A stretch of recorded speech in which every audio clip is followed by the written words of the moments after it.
about.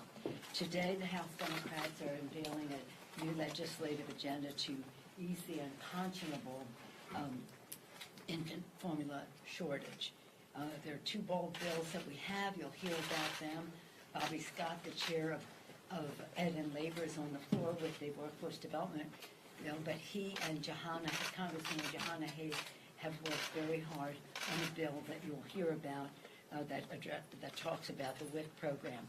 We're very honored to have on our side of the aisle returning a former member of the House, of whom we are very, very proud of her leadership and service, and now the chair of the Agriculture, Nutrition, and Forestry Committee of the Senate, which has the jurisdiction that Ed and Labor has over here to talk about that legislation that they have, as well as how it impacts the WIC program. And of course, Rosa DeLauro on appropriations as the chair. Rosa, before she was the chair of the almighty, powerful whole committee of appropriations, one time she was chair of the Ag Subcommittee, which has largely nutrition in it. So she knows of this issue well, and we'll talk about the appropriations bill coming forward on that. Mr. Pallone will be having hearings on this, and as others, Mr. Leader has informed me that Carolyn Maloney, and you may want to speak more to that, will be having hearings in the Oversight Committee as well, but we're going to hear from Mr. Pallone today. None of this could be possible without the speed and efficiency of getting this legislation to the floor in very short order. And the minute the leader heard about this issue and took it up with our chairs and the chairs committee, we were on our way. So thank you, Mr. Leader, for your knowledge of this issue, your appreciation for the urgency of it all, and for giving us this opportunity to vote on these bills this week. It's now my pleasure, a privilege to yield to the distinguished Democratic Leader of the House, Mr. Hoyer of Maryland. It gives me special status with somebody from Maryland. I'm pleased to be here with the Speaker and Madam Speaker. Thank you very much for grabbing this, going with it.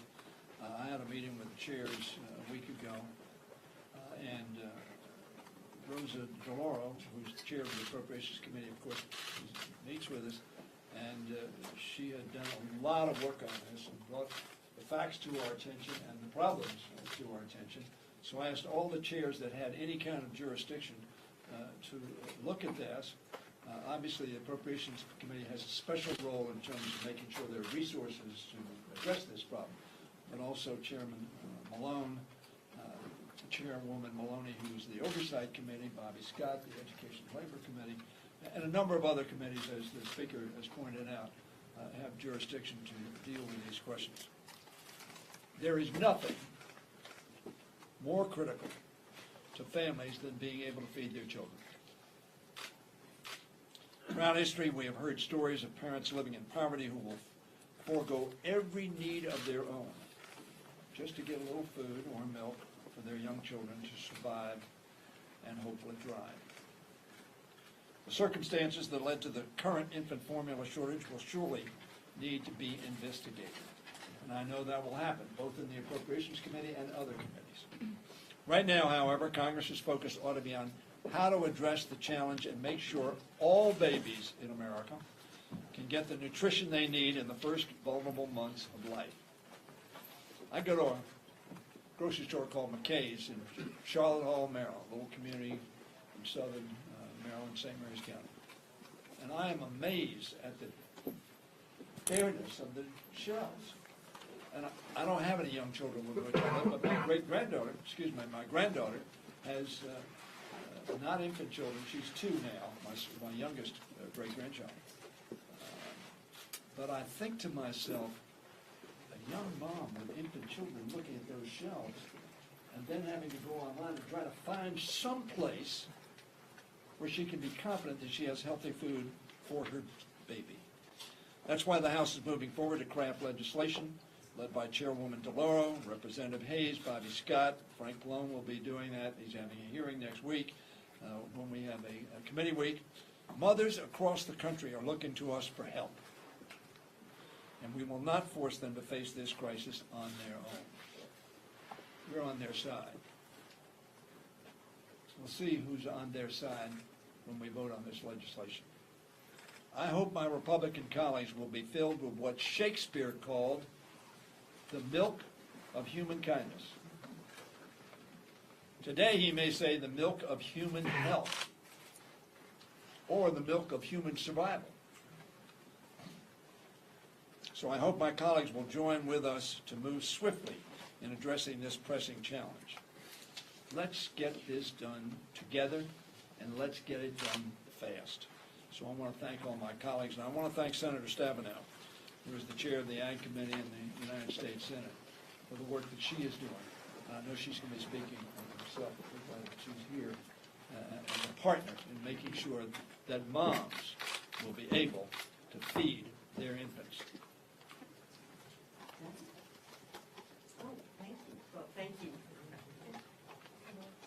Thank you very much. It's wonderful to be here with all of you. I just have to thank the speaker. I have to thank every leader that is up here for the focus, the sense of urgency, the understanding of what is going on. And, you know, I know that with a new baby, you just want to hold them close and not be frantically running through the grocery store or going online trying to find out whether or not you can get food for your baby. And so we understand that, and we are laser focused. I'm so pleased with Congresswoman Hayes, with Chairman Scott, to be focusing on the WIC program, which is about half of the babies in our country who get their food, moms and babies, through the WIC program and the baby formula. This is very, very important. We are working together on a bill, and we'll be jointly, both on language and hope that we can move this quickly, not only in the House, where I know they will move quickly, but in the Senate as well. I do want to say that when all of this came about, I very much appreciate the moment that USDA was notified, Secretary Beals acted quickly. I appreciate that. There are issues of making sure that they know through FDA what is happening when, so they can move quickly. But I very much appreciate that. I appreciate the President and what he's doing. We want to make sure there's more flexibilities. For example, when a family in Traverse City goes to the grocery store and there's only one brand on the shelf right now, and if it's not the approved brand under WIC, there's a problem. But USDA has said we're giving them the flexibility, and we want to make that permanent, that they can purchase what is available, safe and available. So there's a number of flexibilities that we are working on that are very, very important. And we want to make sure that when there's a shortage and there's a situation, that's all hands on deck in the federal government.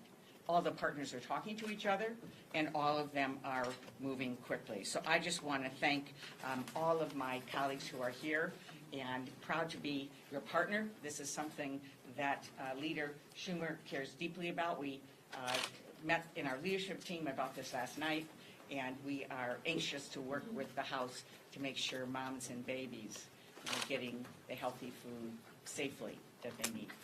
Thank you. In the bill that is in the Senate is the counter to the bill that is in the House. Bobby Scott, chair of the committee, Congresswoman Johanna Hayes, has taken the lead on this in the House. We're very proud of her leadership in this regard and eager to hear what she has to say. Thank you, Madam Speaker. As you just heard Senator Stabenow say, WIC recipients utilize formula at a rate double most other people in this country. About 50% of our babies rely on the WIC program for milk, and that is disproportionate. I spent this morning in my office returning calls to people in my district who had reached out. They started a Facebook group to try to figure out when and where they can buy formula. People are selling samples on the street. Mothers are watering down formula. Quite frankly, they're desperate. This is what I heard person after person after person that I spoke to this morning. But I'm very excited that Congress is taking action today to help our most vulnerable families. Over the past few weeks, Speaker Pelosi, in every meeting that we've been in, has raised this issue of this crisis about formula shortage. I'm excited to work with leadership and introduce the Access to Baby Formula Act. which really is a backup plan. There should have been a backup plan for when there was a recall for families who receive WIC, how they would be able to access formula. This bill provides a waiver to authorize the governing bodies to address emergencies, disasters, and supply chain disruptions, which will help us prepare for future events. I'm very excited to be able to work with Chairman Bobby Scott on this issue. I chaired the Nutrition Subcommittee on Ag, but WIC falls under Ed and Labor.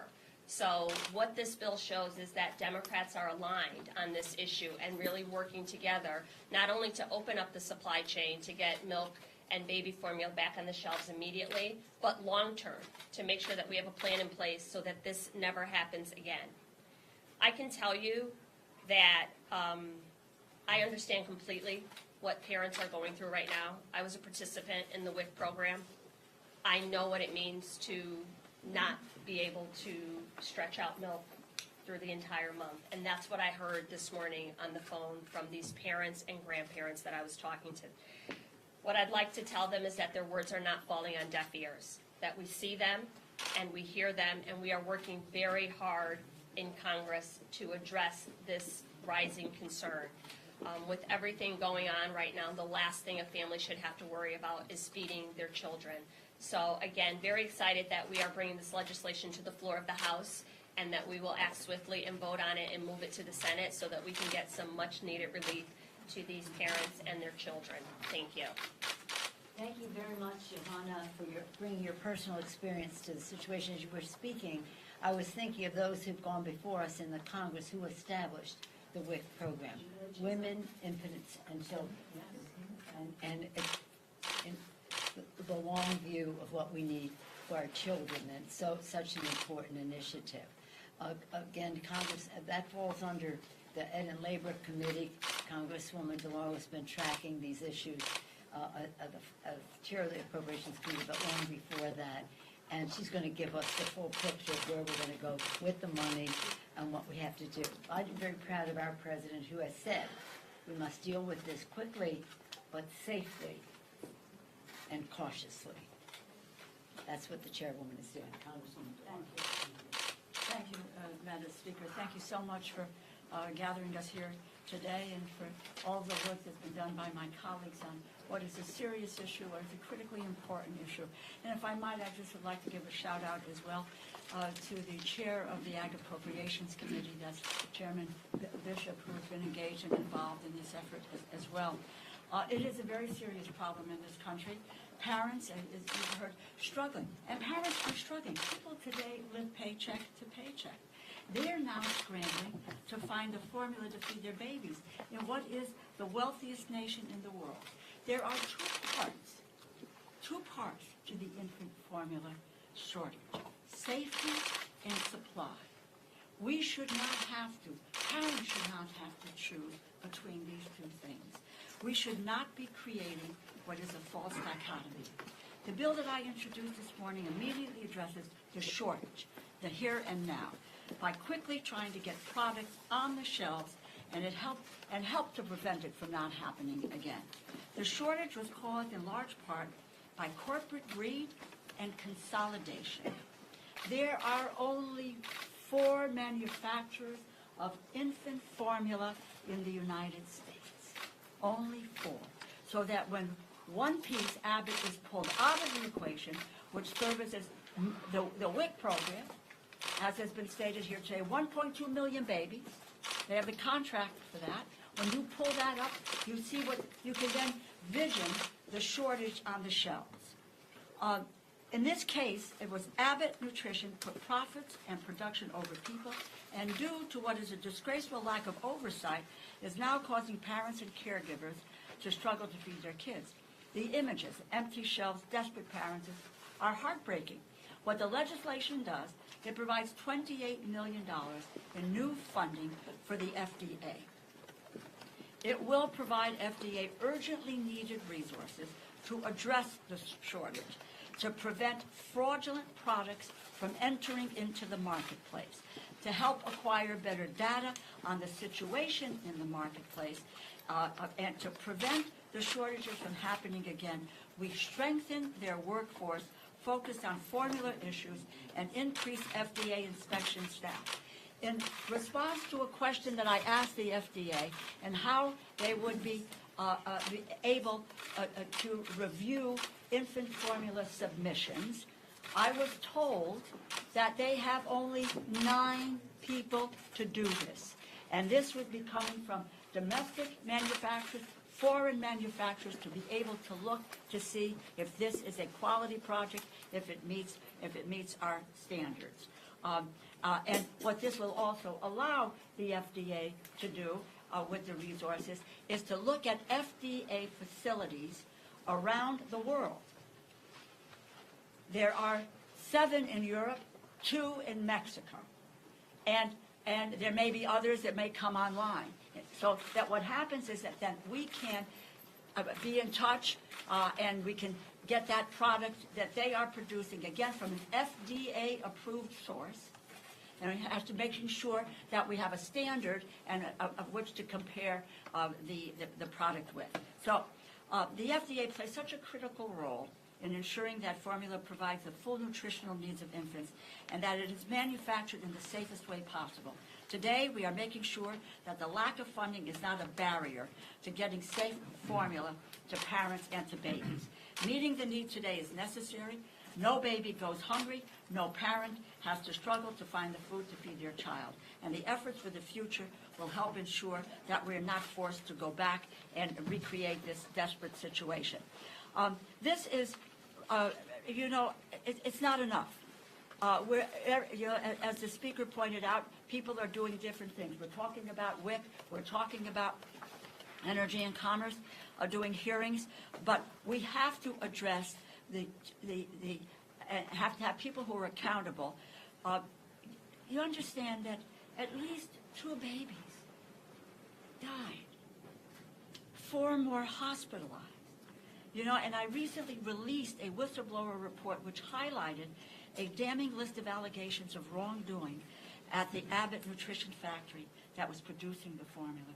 Recalls happened, but this company has lied, it's cut corners, it falsified records to cover up misdoings at the sake of infant health. That's wrong, just plain wrong. The Ag Appropriations Subcommittee is going to hold a hearing on Thursday with the FDA Commissioner. We have a hearing the following week with experts and stakeholders in the effort. An IG report has been ordered. That takes a while, as you know, but to look at accountability. There will be an additional piece of legislation which provides authority to more authorities to the FDA, and we'll look at the opportunity for the Defense Production Act. So the work is not done. We're going to continue, all of us, to work hard to get to the long-term root causes so that this does not happen again. And with that, I'm pleased to introduce the chair of the Energy and Commerce Committee, Frank Pelosi. Thank you, Rose, and thank you, Madam Speaker, and everyone really who's been involved in this, not only in the last few weeks, but long term. And I want to develop a little bit what Rose has said about the safety aspect of this as well as the supply aspect, because a lot of attention has been focused on the supply and, of course, the shortage, particularly with regard to Abbott, their product being recalled. But as has been mentioned by my colleagues, we have to look at this in both ways, right? I mean, I know that, I was the author of the Food Safety Act years ago, and some people came up to me, within the last few days and said, well, if they hadn't recalled the Abbott formula, then we wouldn't be in this mess today. And I was like, are you kidding me? Babies died, kids got sick. You can't look at it that way and say, well, we shouldn't do a recall, because over the years we've been very careful to say that there are problems here, and that if formula is contaminated, then it shouldn't be sold. And that's what Abbott was doing.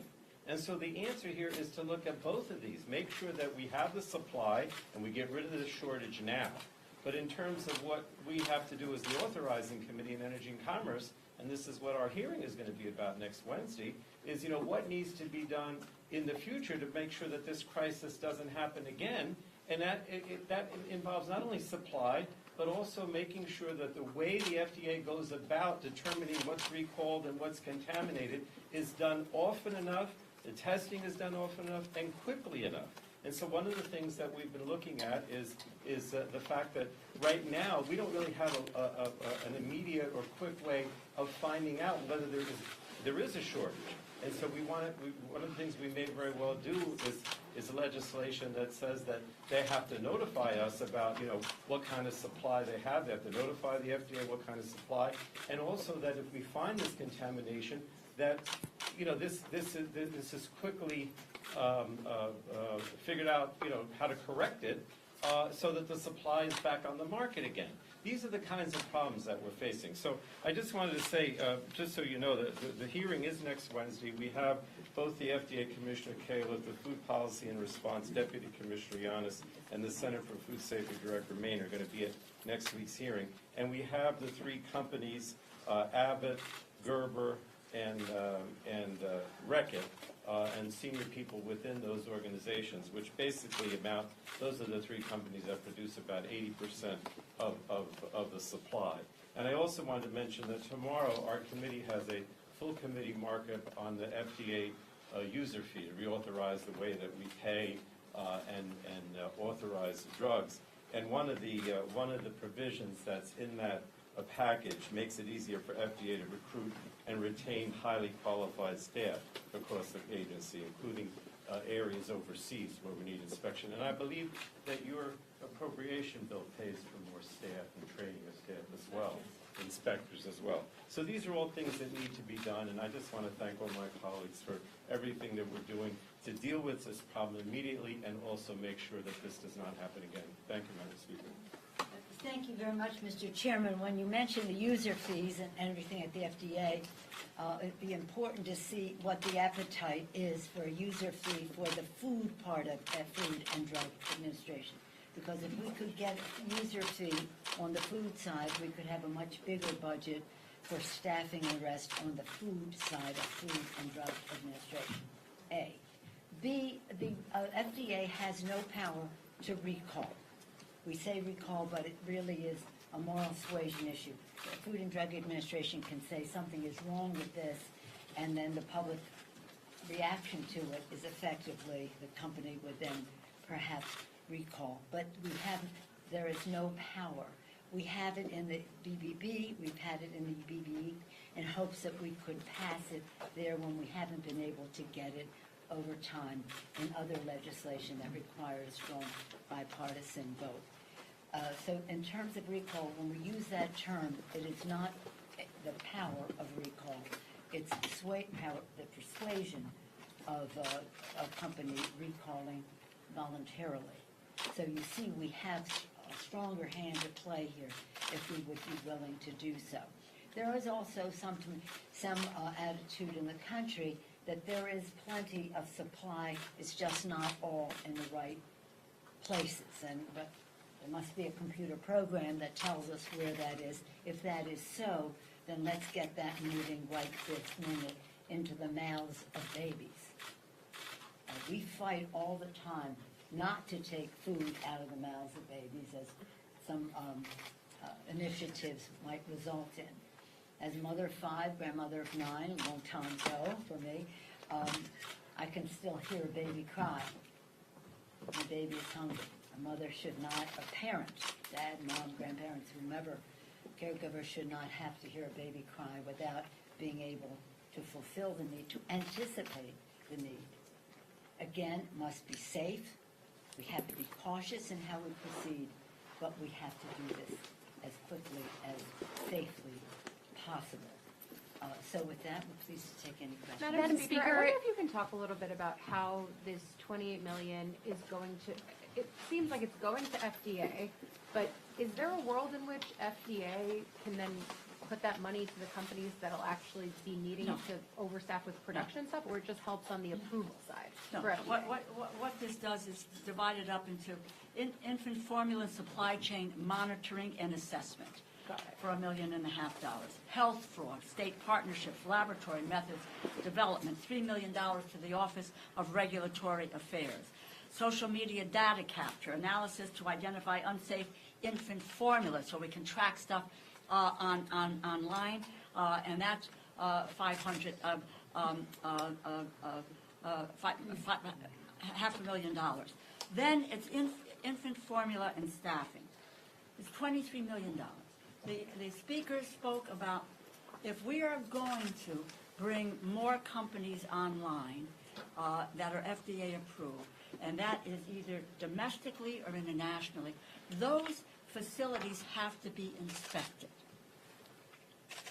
FDA does not have the adequate inspection force to be able to do that and to do it in a timely way.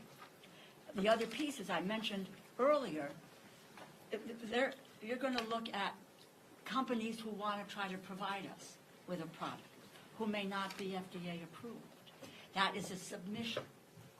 9 people. That's it. So the crux of this is providing infrastructure, if you will, in order to do what needs to get done, and that is about as quickly as possible how we get product in and get it on the shelves. And that is what this is about. It's supply chain, it's data, it's looking at fraud. My God, you could have anybody coming forward and say they do this, they do that, and so forth, unless we have a standard to which to judge them by, and unless we can inspect and look at all of this, you know, we take a very big risk.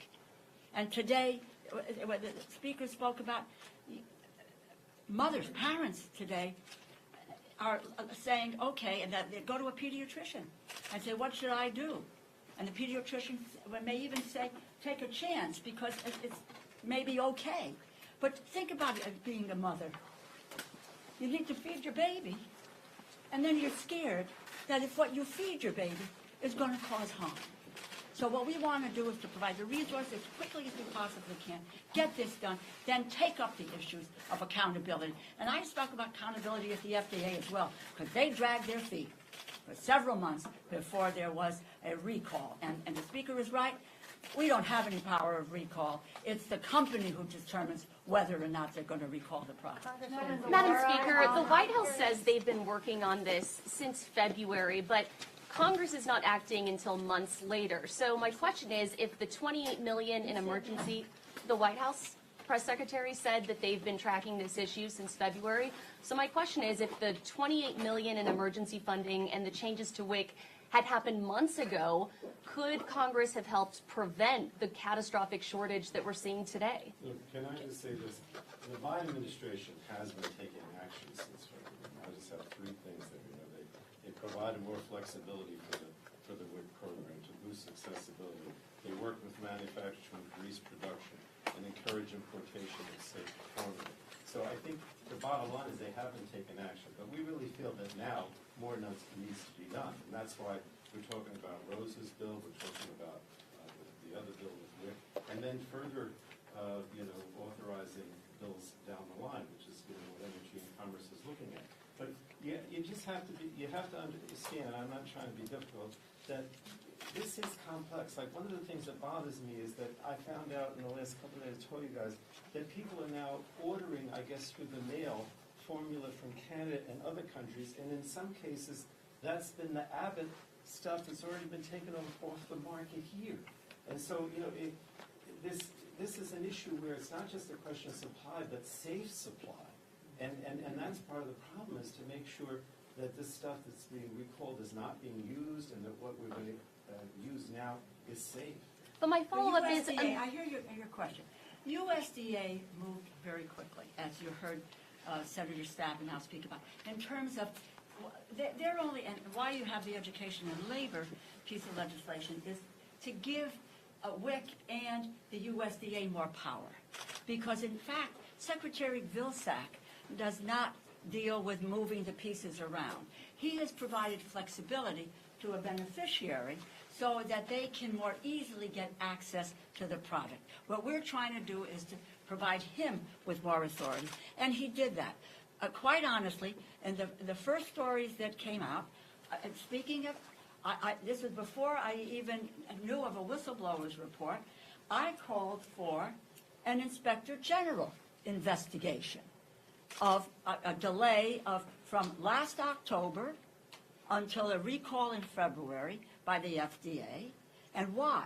Now, that's going to take a while, okay? Now, but in the meantime, The issue and the crisis is now. So how do we, in the very short order, provide them with what they need in terms of FDA to be able to bring a product back? We're going to look at other pieces about strengthening their authorities and holding people's feet to the fire. We are going to investigate Abbott, and the chips should fall where they may. People have to be accountable, whether it is at FDA or whether it is at Abbott. I just may say, seeing the problem is very important, but understanding it very carefully is too. Some babies need a very special kind of formula. Only one manufacturer makes that. It became contaminated. As you say, when you find out about the issue, then you look into it. What is the nature of this? What is it that we have to address? That was one part of it. When Rosa, Madam Chair, referenced the babies who died, they were the ones who needed this special formula and has a special category, and that was contaminated. And that's sinful.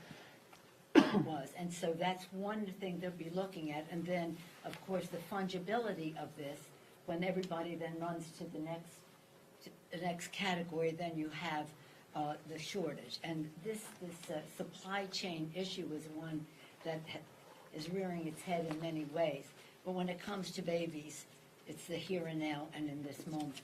I think that when all of this is done, I'm not associating my colleagues with what I'm going to say right now, I'm just saying it myself. I think there might be a need for indictment. Any other questions? Madam Yes, ma'am. Speaker, I want to ask, Senator John Cornyn expressed some doubt on whether or not $20 million was necessary. There may be other Republicans who share some of that skepticism that this money is so urgently needed, arguing that this might be more of a supply chain problem. I know you've addressed that, Congresswoman, but I'm curious, do you have concerns that Republicans in the Senate may not support this legislation? I can't answer for what the Senate will do, but $20 million is it's a lot of money, 20 million with an M. But anybody who says that that's too much money to spend for the safety and well-being of our babies, I just don't agree with, period. That's not, and this was a very crafted number. It wasn't, well, what's the most we can spend. It's what is the most effective we can spend. And understand in the piece of legislation, there is a provision that says that the FDA has to report to the House Appropriations and the Senate Appropriations Committee every week on the utilization of the funding so that we know what is happening and that they are accountable for the use of that fund. One more question. Madam Speaker, Why is the WIC bill not on the schedule until Thursday? Isn't that more important than naming another post office earlier in the week?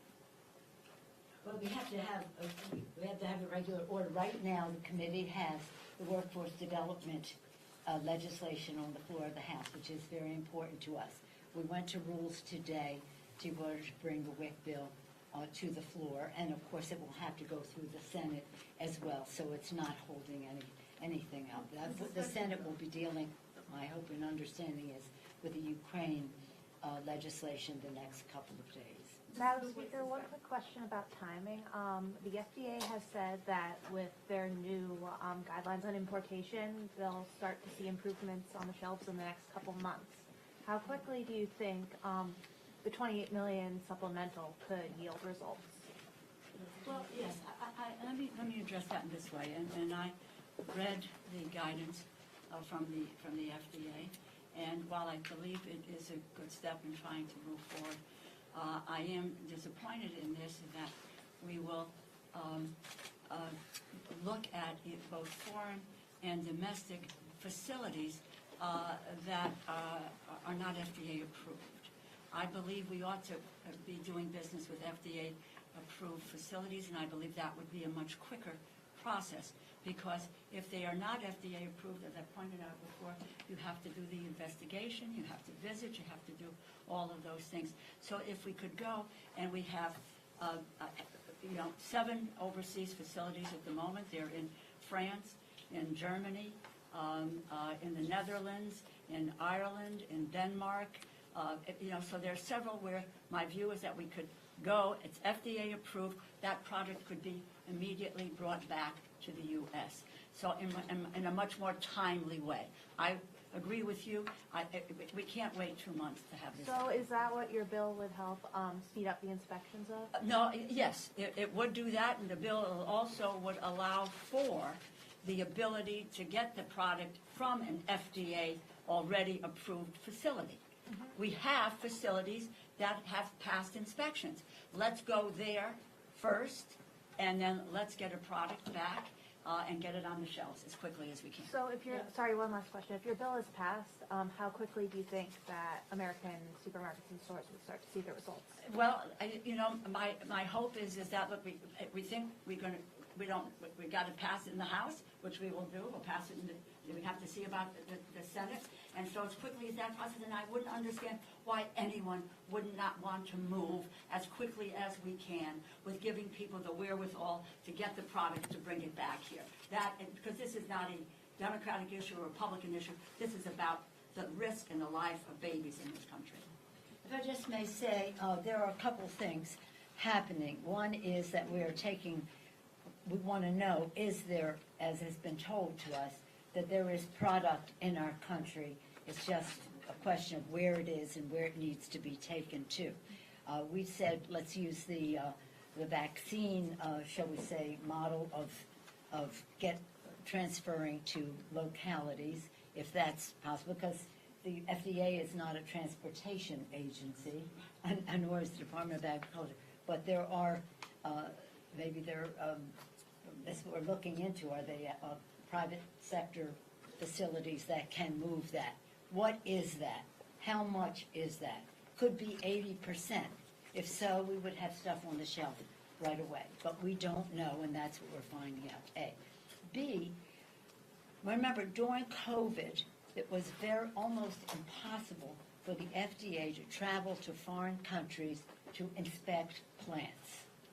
So that has been a setback. I'm not just talking about baby food, formula. I'm talking about other sources of FDA-approved products that would come to the United States. You know that, Frank. They were not able to travel or able to get into these plants because of COVID. So that is a setback. So we want it as soon as possible, right now, and why isn't it, and how much can we get fast, safely? The President keeps saying safely. Is Australia approved or not? No. They have supply. We have to see if they're approved. So it's not just a question of, oh, it's there, let's buy it, let's bring it in. Safety is very important in all of that.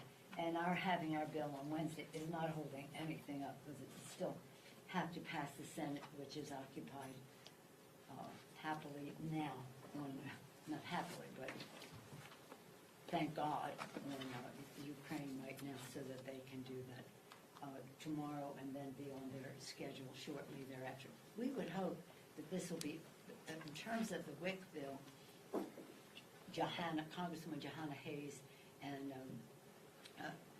Debbie Madam Chair Stabenow's bill, hopefully that would be overwhelmingly bipartisan. We'll see where this goes. We have to go. Thank you so much.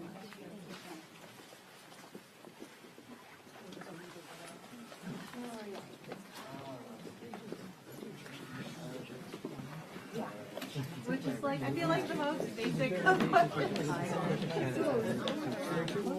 Yeah. Yeah, anyway. Thank you for asking. Yeah, sure. It felt like, I don't know, I thought they were going to address that in the main part. I don't know. Oh, they're so scared. So what was your mom arguing with the... Yeah. Hey, Virginia, I'll call you. All right, don't work too hard.